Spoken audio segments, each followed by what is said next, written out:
बच्चों, आज हम देख रहे हैं रासायनिक अभिक्रियाओं के प्रकार। रासायनिक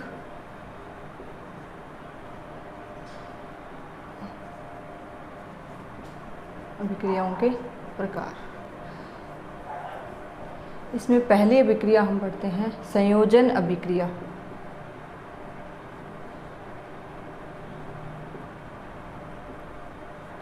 संयोजन, संयुग्मन या एडिशन। इसमें एग्जाम्पल देखिए आप। पहला C+O2 CO2। अब इसकी परिभाषा बनेगी, ऐसी रासायनिक अभिक्रियाएं जिनमें दो या दो से अधिक अभिकारक आपस में रासायनिक क्रिया द्वारा जुड़कर एक नए यौगिक का निर्माण करते हैं, क्या कहलाती है ये? संयोजन अभिक्रिया। कोई भी हम रासायनिक अभिक्रिया जब लिखेंगे तो पहले आप उसकी अगर रिएक्शन या उसका एग्जाम्पल देख लेंगे तो फिर उसकी परिभाषा आप आसानी से अपने शब्दों में बना सकते हैं। हर अभिक्रिया की स्टार्टिंग आपको इसी प्रकार करनी है कि ऐसी रासायनिक अभिक्रिया जिसमें दो या दो से अभिकर्मक आपस में जुड़कर एक नया यौगिक निर्माण करते हैं, क्या कहलाती है? संयोजन या एडिशन रिएक्शन। एक और उदाहरण देखें, Mg+O2, ये बनेगा MgO। इसे हम संतुलित करेंगे, यानी द्रव्यमान संरक्षण के अनुसार ये इस प्रकार अब संतुलित अभिक्रिया है। एक और एग्जाम्पल लेना हो, Cu+O2, तो क्या बनेगा? CuO।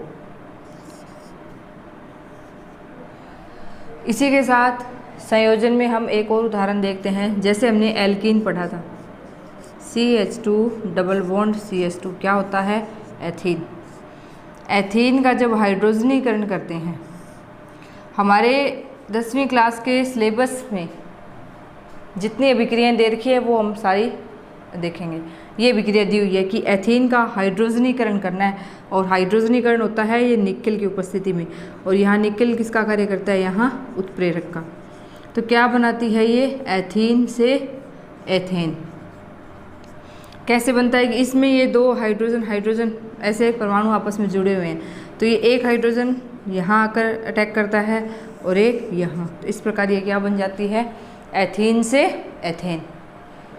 तो संयोजन अभिक्रिया का पहला उदाहरण कार्बन+O2, कार्बन डाइऑक्साइड, या हम कह सकते हैं कोयले का दहन। इस अभिक्रिया का नाम क्या है? कोयले का दहन। ऐसा भी लिखा हुआ मिल सकता है, जैसे वो इसी प्रकार हिंदी में लिखेंगे कि कोयले का दहन किस प्रकार की अभिक्रिया है। तो कोयला होता है कार्बन, कार्बन+O2 दहन वर्ड है, या इसे कंबशन भी बोलते हैं। दहन का मतलब है कि किसी भी तत्व परमाणु की अभिक्रिया किसके साथ करवानी है? O2 के साथ करवानी है, तो उस परमाणु का या तत्व का क्या कहलाता है? यह है दहन। तो कार्बन+O2 क्या बन गया? कोयले का दहन, CO2। इसी प्रकार Mg+O2 MgO, कॉपर Cu तांबा +O2 CuO, और एक है एथीन+H2, और क्या बन जाएगा इससे? एथेन। ये है हमारी संयोजन अभिक्रिया के उदाहरण। अब आगे हम देखते हैं सेकंड रिएक्शन। हम देखते हैं वियोजन।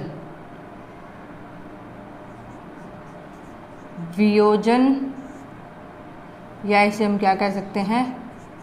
अपघटन, या इसे डिसोसिएशन।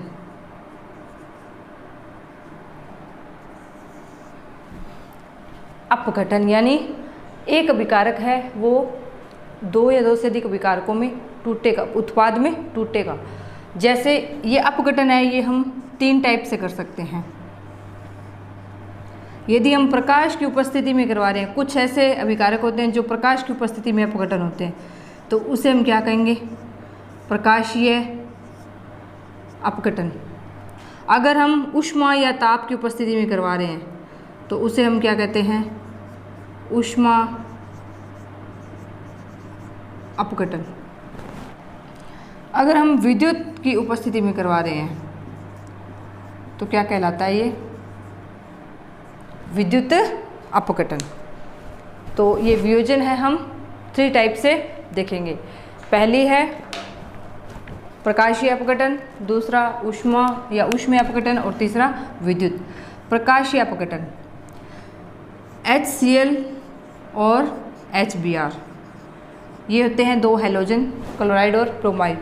HCl हाइड्रोक्लोरिक और हाइड्रोजन ब्रोमाइड का हम क्या करवाते हैं, यहाँ आप लिखेंगे प्रकाशीय या प्रकाश की उपस्थिति, या आप लिख सकते हैं HNu। यहाँ क्या लिखेंगे? प्रकाश लिखें, या आप क्या लिख दें? HNu। तो इससे अपघटन का मतलब HCl किस में टूटेगा? H2 + Cl2, H2 + Br2। ये H और Cl के मध्य ऐसे बॉन्ड बना है, ये टूटेगा तो क्या बनाएगा? H2 + Cl2। ये है हमारी कौन सी विक्रिया? प्रकाशीय अपघटन। इसी प्रकार हम देखते हैं दूसरी ऊष्मीय अपघटन।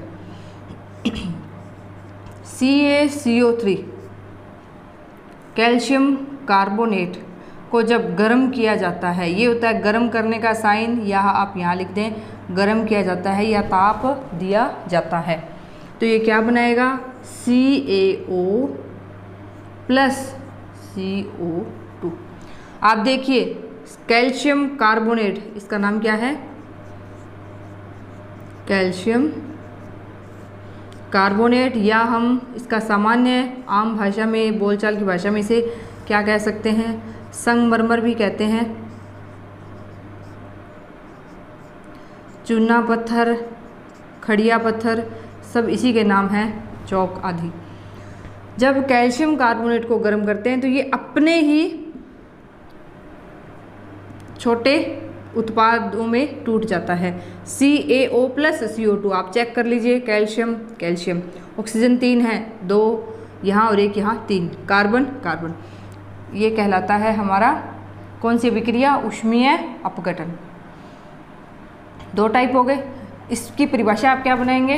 वियोजन विक्रिया की, कि ऐसी रासायनिक विक्रियाएं जिनमें एक अभिकारक अणु ऊष्मा या प्रकाश या विद्युत की उपस्थिति में अपने ही छोटे छोटे अणुओं या उत्पाद अणुओं में टूट जाता है, तो क्या कहलाता है ये? वियोजन विक्रिया या अपघटन। अपघटन का मतलब टूटना। ये हो गए इनके प्रकाशीय अपघटन के 2 एग्जाम्पल, उदाहरण, और ये हैं CaCO3 ऊष्मा। अब हम तीसरा एक और उदाहरण देखते हैं, विद्युत अपघटन। इसके लिए हम सबसे पहले जल H2O का क्या करवाते हैं? आप यहाँ एरो पर क्या लिखेंगे? विद्युत अपघटन। तो H2O तो हमें क्या प्राप्त होगी? H2 + O2, 2H2O, तो यहाँ 2, ये हो गया पहले उदाहरण। एक हम यहाँ NaCl, जैसे NaCl क्या है? हमारा सामान्य नमक है। NaCl अगर ठोस अवस्था में हम लेते हैं तो हम उसमें विद्युत अपघटन उसका नहीं करवा सकते हैं, उसमें कोई भी धारा प्रवाहित नहीं होती है। विद्युत अपघटन के लिए हमारे पास ऐसा विलयन होना चाहिए जिसमें क्या बन रहे हों? आयन, और आयनों का क्या होता है? गमन। आयनों के प्रवाह के कारण ही विद्युत धारा प्रवाहित होती है। तो इसीलिए हम यहाँ जब NaCl का विद्युत अपघटन करवाएंगे तो NaCl का लिया जाता है एक्वस विलयन। ये बात आप ध्यान रखना, आप जब रिएक्शन लिखेंगे तो ऐसे NaCl नहीं लिख सकते, इसके साथ आप क्या लिखेंगे? यहाँ AQ या एक्वस जलीय विलयन, और यहाँ हम क्या लिखेंगे? विद्युत अपघटन। NaCl का जब विद्युत अपघटन करवाएंगे तो क्या बनेगा? Na + Cl2, 2NaCl लेंगे तो यहाँ 2Na + Cl2, ये प्राप्त होती है हमें कैथोड पर, और Cl2 प्राप्त होती है एनोड पर। ये होता ऐसे है कि जब भी कोई विद्युत अपघटन करवाया जाता है, किसी जैसे हम बीकर या फ्लास्क या किसी टैंक में जो भी हमें पदार्थ है, जल है या NaCl का विद्युत अपघटन कराना है, उसका यहाँ क्या लेते हैं? जलीय विलयन, और इसमें क्या लगाए जाते हैं? 2 इलेक्ट्रोड। एक तो होता है कैथोड यानी ये और एक होता है एनोड, और इनको जोड़ा जाता है विद्युत प्रवाह के लिए। तो इस प्रकार जब विद्युत अपघटन किया जाता है तो एनोड पर हमें क्या प्राप्त होगी, क्लोराइड Cl2, और कैथोड पर हमें क्या प्राप्त होती है, Na। ये है हमारी वियोजन या अपघटन अभिक्रिया। नेक्स्ट थर्ड, विस्थापन।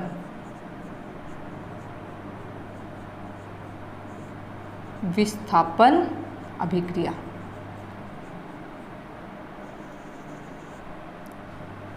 विस्थापन अभिक्रिया भी दो कैटेगरी है, एक तो होती है एकल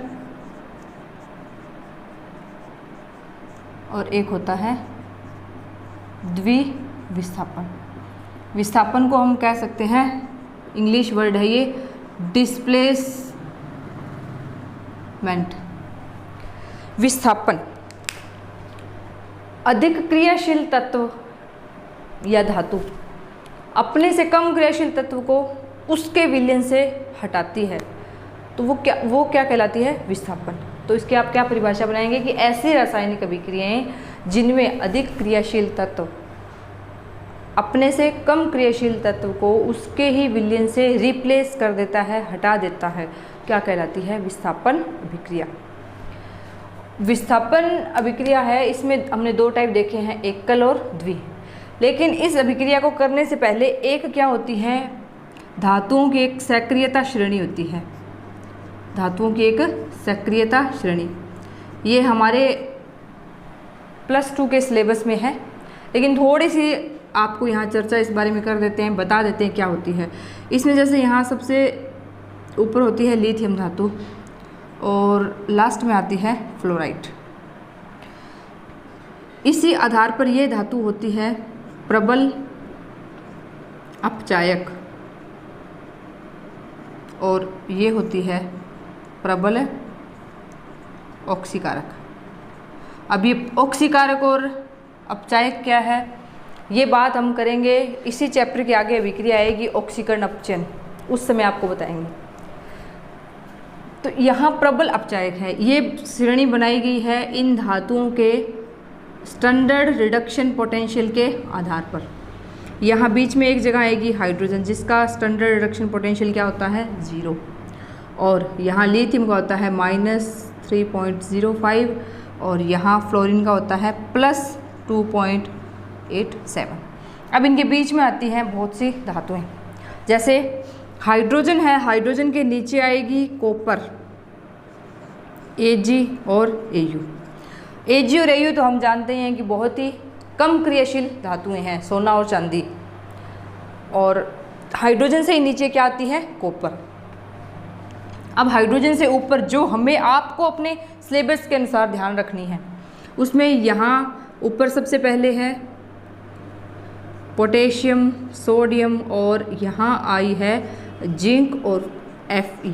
अपने को ये तीन ही याद रखनी है मुख्य। यहाँ से एक क्वेश्चन आता है, उसमें आपकी गलती होने के चांस बढ़ जाते हैं। तो जिंक, Fe और कॉपर, ये ऊपर वाली धातुएं हैं, ये क्या है, ये सब क्या है, अधिक क्रियाशील, अधिक क्रियाशील, और ये वाली क्या है, कम क्रियाशील। और विस्थापन की परिभाषा क्या होती है कि ऐसी रासायनिक अभिक्रियाएं जिनमें अधिक क्रियाशील तत्व या धातु अपने से कम क्रियाशील धातु को उसके विलयन से हटा देता है या डिस्प्लेस कर देता है, क्या कहलाती है, विस्थापन अभिक्रिया। तो एकल का एग्जाम्पल देखते हैं। जैसे हमने लिया, हमारे पास कॉपर सल्फेट का ये है विलयन, और कॉपर सल्फेट का जब जलीय विलयन बनाया जाता है तो इसका रंग कैसा होता है स्टूडेंट्स, ब्लू, नीला कलर, क्योंकि कॉपर है, ये आयनिक अवस्था में आने पर कौन सा कलर देती है, ब्लू कलर। यहाँ है कैसे ये कि कॉपर है, देखिए याद कीजिए, आपको मैंने बताया था कॉपर +2 है और सल्फर भी क्या है, -2। यहाँ तो कॉपर +2 स्टेट में है, तब इन दोनों से क्या बना है, CuSO4, ये आपको मैंने बताया था। अब इस कॉपर सल्फेट के विलयन में जब हम क्या डालते हैं, जिंक धातु, तो ये जिंक क्या करती है, कॉपर को उसके विलयन से विस्थापित कर देती है, क्योंकि जिंक की क्रियाशीलता कॉपर से अधिक है, इसलिए यहाँ क्या बनाती है ये ZnSO4 प्लस कॉपर। पहले तो ये कॉपर आयन के रूप में थी, इसलिए यहाँ इस विलयन का रंग कैसा था, नीला, और बाद में ये कैसी हो गई है, कॉपर धातु के रूप में आ गई है, इसलिए इस विलयन का जो नीला रंग है, नीला रंग क्या होता है, रंगहीन हो जाता है, क्योंकि अब वहाँ क्या बन गया है, ZnSO4 का विलयन। जब तक सारे कॉपर आयन यहाँ से रिमूव नहीं होंगे, यानी जब कॉपर आयन सारे यहाँ से +2 है वो निकल जाएंगे, कॉपर स्टेट में आ जाएंगे, तब इस विलयन का रंग कैसा हो जाएगा, रंगहीन। एक ये क्वेश्चन है। इसी प्रकार कॉपर सल्फेट के विलयन में ही अगर हम क्या डाल दें, Fe। अब आपसे पूछ लिया जाए कि हमारे पास कॉपर सल्फेट का नीला विलयन है, उसमें हमने एक लोहे की कील, लोहा क्या होता है, Fe, लोहे की कील डाली, तो कुछ समय बाद हम देखते हैं कि विलयन का रंग कैसा हो गया, रंगहीन। क्या कारण है, तो इसका क्या कारण है, ये कैसी अभिक्रिया हो रही है, विस्थापन। हम जानते हैं विद्युत रासायनिक श्रेणी के अनुसार Fe है वो कॉपर से अधिक क्रियाशील धातु है, इसलिए यहाँ क्या बनाती है, FeSO4 प्लस Cu, इस प्रकार। अब ध्यान रखिए, अगर हमारे पास क्वेश्चन आता है ये CuSO4 प्लस Zn और आपसे पूछ लिया जाए A प्लस B बताइए, या आपसे पूछ लिया जाए ZnSO4 plus Cu A plus B, तो ध्यान से देखिए बच्चों, कॉपर सल्फेट के विलयन में यदि Fe या जिंक डाला जाए तब तो वो कॉपर को क्या करेंगे, विस्थापित करेंगे, और यहाँ क्या बनेगी, ये कॉपर, और यहाँ क्या बनेगा, ZnSO4।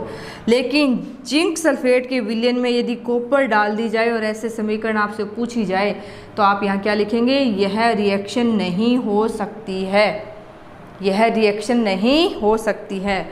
और अगर कारण पूछे तो कारण आप बता देंगे। हम जानते हैं कि विद्युत रासायनिक सक्रियता श्रेणी के अनुसार अधिक क्रियाशील धातु ही कम क्रियाशील धातु को उसके विलयन से विस्थापित करती है, और यहाँ कॉपर है वो जिंक से कम क्रियाशील है, अतः कॉपर जिंक का विस्थापन नहीं कर सकती है, इसलिए यह रिएक्शन नहीं होगी। जबकि इस प्रकार से ये ऊपर वाली रिएक्शन है, इस प्रकार की रिएक्शन हो सकती है। ठीक, ये है हो गई इसका एक पार्ट, एकल विस्थापन। द्वि का मतलब यानी दो दो परमाणु तत्वों का विस्थापन हो रहा है। जैसे कॉपर सल्फेट के विलयन में यदि हम क्या डालते हैं, NaOH, तो यहाँ Na सल्फेट के साथ क्या बना लेता है, Na2SO4 प्लस कॉपर क्या बना लेगी, CuOH ट्वाइस। तो इस प्रकार ये कैसा हो गया, अब द्विविस्थापन, यहाँ से यहाँ और यहाँ से यहाँ। ये है द्विविस्थापन का उदाहरण, जिसमें एक साथ दो दो तत्वों का विस्थापन हो रहा है। एक और एग्जाम्पल भी दे रखा है हमारे बुक में, AgNO3, ये होता है सिल्वर न, इसका नाम तो पता होगा कॉपर सल्फेट, ये है सोडियम हाइड्रोक्साइड, लेकिन ये अगर आपको नाम नहीं पता है तो बता देते हैं, सिल्वर नाइट्रेट प्लस KCl डालते हैं तो इसमें क्या बनता है, AgCl प्लस KNO3। ये तो ये एग्जाम्पल है द्विविस्थापन अभिक्रिया के। इसका नाम क्या हो गया, सिल्वर क्लोराइड।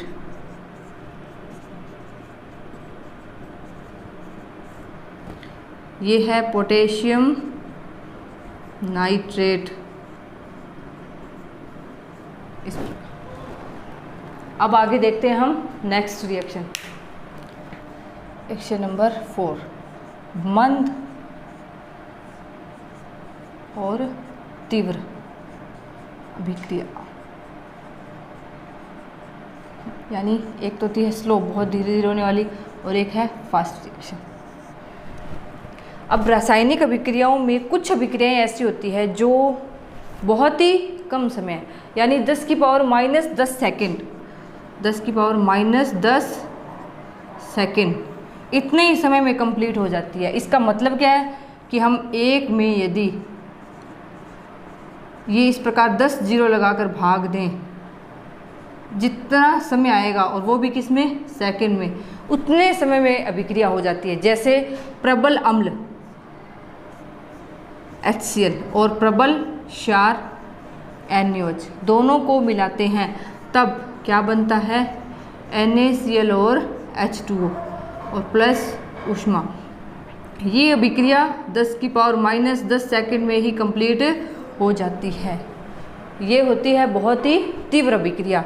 इसी प्रकार हमारे जो प्लांट्स पौधों में हम जानते हैं प्रकाश संश्लेषण अभिक्रिया, प्रकाश संश्लेषण अभिक्रिया है, यह अभिक्रिया भी बहुत ही फास्ट रिएक्शन होती है।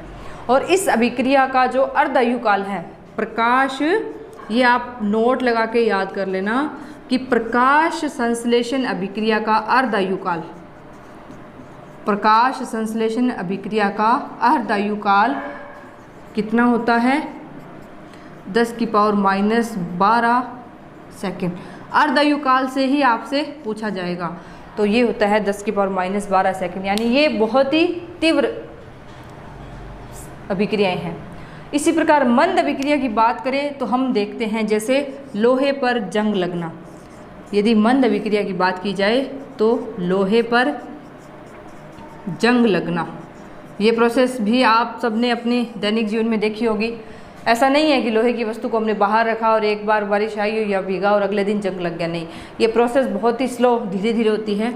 इसमें भी जंग लगना ये जो है, ये एक हैविक परिवर्तन कौन सा है, ये रासायनिक परिवर्तन है। अब इसमें क्या है कि लोहे पर जंग लगने का सूत्र होता है Fe2O3, 3H2O याद करें। अब ये बनाना है आपको, ये है जंग का सूत्र, लोहे पर जब जंग लग गया, बनाइए इसे। यहाँ हम क्या लेंगे, Fe, और क्या लेना है O2, और क्या लेना है जल। यानी Fe हमारे पास लोहा होगा, लोहे की कोई वस्तु है, वातावरण में ऑक्सीजन से क्रिया करेगा और नमी मिल जाएगी उसे या पानी मिलेगा, तब ये क्या बना लेगा, Fe2O3। यहाँ इसको बैलेंस इस प्रकार से किया जाएगा। यहाँ 6 हाइड्रोजन, अब आप चेक कर लेना हो गया होगा। तो ये है हमारे पास मंद और तीव्र रासायनिक अभिक्रिया। इसी के साथ एक और नेक्स्ट अभिक्रिया देख लेते हैं, उत्क्रमणीय और अनुत्क्रमणीय। अब तक जितनी भी हमने अभिक्रियाएं पढ़ी है, जैसे C+O2, Mg+O2, ये सारी अभिक्रियाएं किस कैटेगरी में आती है, अनुत्क्रमणीय। किस में आती है, अनुत्क्रमणीय, या हम इसे क्या कहते हैं, इरिवर्सिबल अभिक्रिया। ये सारी अभिक्रियाएं कैसी है, अनुत्क्रमणीय। कोई भी एग्जाम्पल आप दे दें अनुत्क्रमणीय में आएगा। उत्क्रमणीय का आपको मैं एग्जाम्पल बताती हूँ। नेक्स्ट है अनुत्क्रमणीय और उत्क्रमणीय रासायनिक अभिक्रिया। जितनी भी अब तक हमने अभिक्रियाएं पढ़ी हैं, जैसे संयोजन, या हम क्या देखें, वियोजन, ये सारी अभिक्रियाएं किस कैटेगरी की है, अनुत्क्रमणीय। यानी अभिकारक से क्या बन गया है, प्रोडक्ट, लेकिन प्रोडक्ट से वापस अभिकारक नहीं बन सकता। उत्क्रमणीय अभिक्रिया क्या है कि जैसे हम N2+3H2 से क्या बनाते हैं, यहाँ अमोनिया बनाया हमने, इसमें FeMO, इस प्रकार अलग अलग कंडीशन दी जाती है। इस अमोनिया से वापस हम क्या प्राप्त कर सकते हैं, N2+3H2। तो इसको इस तरह से लिखने के बजाय उत्क्रमणीय अभिक्रिया को शो करने का सबसे अच्छा तरीका, इस प्रकार एरो लगाए जाते हैं। ये क्या बनती है, यहाँ अमोनिया,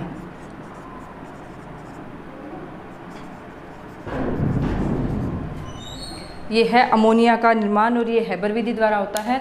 तो ये किस अभिक्रिया का एग्जाम्पल है, रिवर्सिबल या उत्क्रमणीय अभिक्रिया। ये हमारी यहाँ तक 5 अभिक्रिया हो गई है, आगे नेक्स्ट हम कल। Thank you.